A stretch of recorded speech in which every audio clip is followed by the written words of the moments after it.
ഹിപ്പോപ്പിൽ പല കത്തി ക്യാൻവാസിൻ്റെ ഷൂ ഇല്ല. ഒരു ടൈമിൽ ഇട്ടത് ഭയങ്കര ഡെവലപ്മെൻ്റ് ആക്കിയിട്ട് ഇപ്പോൾ എല്ലാവരും ക്യാൻവാസിൻ്റെ ഷൂ ഇടുന്നില്ല, കാലിലേക്ക് ഇടുന്നില്ല. അത് എന്തുകൊണ്ടെന്ന് അറിയാലോ. ഫസ്റ്റ് ക്യാൻവാസിൻ്റെ 92-ലില്ല 92, 96-ലെല്ലാം ഇറക്കിയ ഫുള്ളാണ് എൻ്റെ ഒക്കെ. ഇതപ്പാ ബൂട്ട്. ബോട്ട്. ഈ ചെക്കനാണ് ക്യാൻവാസ് ഫുള്ള് ഇതാക്കിയത്. ഇതാ പറയടാ, ക്യാൻവാസിന് എത്ര കൊല്ലം ഉപയോഗിച്ചെന്ന് പറയും. ഞാൻ 2 കൊല്ലം ഉപയോഗിച്ചു. 2 കൊല്ലം ഉപയോഗിച്ചു. നിന്റെ ഡ്രീം എന്ത്? ഡ്രീം ഉച്ചത്തിൽ സംസാരിക്കണം. ഒരു ഇന്ത്യ പട്ടാളക്കാരനാണ്. അത് ഉച്ചത്തിൽ പറയും. ആർമി കണ്ടാ ചെക്കന് ഭയങ്കര ഗഡ്സ് ഉള്ള തടിയാണ്. ഞമ്മക്ക് കണ്ട കിട്ടുന്നല്ല റീലിന്. അന്ത് നിങ്ങ ചെല്ലുന്ന നിന്റെ വീഡിയോ മജയില്ല, നീ ബറുച്ച് ഇത് ഭയങ്കര ബോറെന്ന് കണ്ടാ. ഞമ്മക്ക് കിട്ടുന്ന തടികൾ ഇതെല്ലാം നമ്മൾ അന്വേഷിച്ചത് വന്നതാണ്. ഇത് അവനോട് ചോദിക്കാം അല്ലേടാ, നമ്മൾ അന്വേഷിച്ച് വന്നതല്ല. നിങ്ങൾ അന്വേഷിച്ച് വന്നേ കണ്ടാ. പിന്നെ നെഞ്ഞമ്പലം അന്വേഷിച്ച് വരണ. അപ്പൊ മുൻഷാക്കില്ല ബൂട്ട് നെഞ്ഞമ്പല ചെക്കൻ ചെല്ലുന്നണ്ട. അപ്പൊ ഈ നൈറ്റ് ഇല്ലേടാ, ഇന്നലെ ഭയങ്കര ബാരിഷ് ഉണ്ടായി. മഴ റെയിൻ ഉണ്ടായി. ഇന്ന് മഴയില്ല. എന്തുകൊണ്ടാണത്? എന്തുകൊണ്ട് പറയടാ, എന്തുകൊണ്ട്?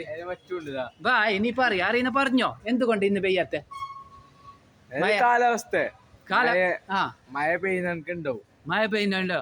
അപ്പൊ ഇന്നലെ ബാരിഷ് റെയിൻ മഴ പെയ്ത് തമ്മ നിനക്ക് എന്താണ് മനസ്സിന് തടിക്ക് എന്താണ്? തടിക്കെന്താ വെച്ചെങ്കിൽ മഴ പെയ്ത ചൂടെല്ലാം പോയി. നമുക്ക് കേരളത്തിലെ ചൂടെല്ലാം പോയി. പിന്നെ മഴ സുഖം. എങ്ങനെ നല്ലൊരു സമാധാനമില്ല. മാത്രം കുറെ ആള് ചെല്ലുന്ന എന്താ പറയാ, മനുഷ്യന്മാർക്ക് വേണ്ടി ഇത് ദൈവം മഴ പെയ്ക്കാലാണ്. ഇത് മൃഗങ്ങൾക്കും സസ്യങ്ങൾക്കും അങ്ങനത്തെ ജീവജാലങ്ങൾക്കും വേണ്ടിട്ട്. അങ്ങനത്തെ ഒരു കഥയല്ല. അല്ല, മനുഷ്യന്മാർ അത്ര ഉപദ്രവാക്കുന്നുണ്ടാ ഈ ഭൂമിയിൽ? അങ്ങനെയാണ് വലിയ നോളജ് ഉള്ള എഡ്യൂക്കേറ്റഡ് തടികളല്ല പറയുന്നത്. മനുഷ്യന്മാർ അത്ര ബുദ്ധിമുട്ടാക്കുന്നേന്ന്. അതിനെ കൊണ്ടാണ് ഈ മഴ ഒന്ന് പെയ്യാത്ത. ഇതിപ്പോ മഴ ഫസ്റ്റ് ട്രയൽ പെയ്ത് തന്നെ മൃഗങ്ങൾക്കും മരങ്ങൾക്കും തെങ്ങുകൾക്കും സസ്യങ്ങളൊക്കെ എല്ലാം മഴ കിട്ടിയില്ലാണ്ട് വളർച്ച ഉണ്ടാവില്ല. അത് അതിനു വേണ്ടിയിട്ടാന്ന് പറയാം. അതിനെ കുറിച്ച് 2 വാക്ക് നീ പറയടാ ബ്രദറെ. അതിനെ കുറിച്ചിട്ട് പറഞ്ഞു, മഴക്കാലത്ത് മഴ വരും. പിന്നെ അങ്ങനെ പറഞ്ഞിട്ട് കാര്യമില്ല. തോട്ടിലെല്ലാം വെള്ളം തോട്ടില് വെള്ളം വരും, മീൻ വരും. അങ്ങനെ കിണറിലെല്ലാം വെള്ളം നിറഞ്ഞിനാ? കിണറില് 10-15 മീൻ ഉണ്ടല്ലോ. ഇപ്പൊ സമാധാനായില്ലേ? സമാധാനായി. അപ്പൊ മനുഷ്യന്മാരെല്ലാം നീ നേരാണോ?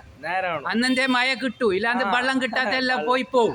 വെള്ളം കിട്ടിയില്ല, പിന്നെ മീൻ. അപ്പൊ ക്യാൻവാസിന്റെ ഷൂ അതില് ക്യാൻവാസിന്റെ ബൂട്ട് ഫുൾ അതിലായി ഇടണം. എല്ലാവർക്കും കാലിലേക്ക് ഇടണം. ക്യാൻവാസിന്റെ മറക്കാൻ പാടില്ല.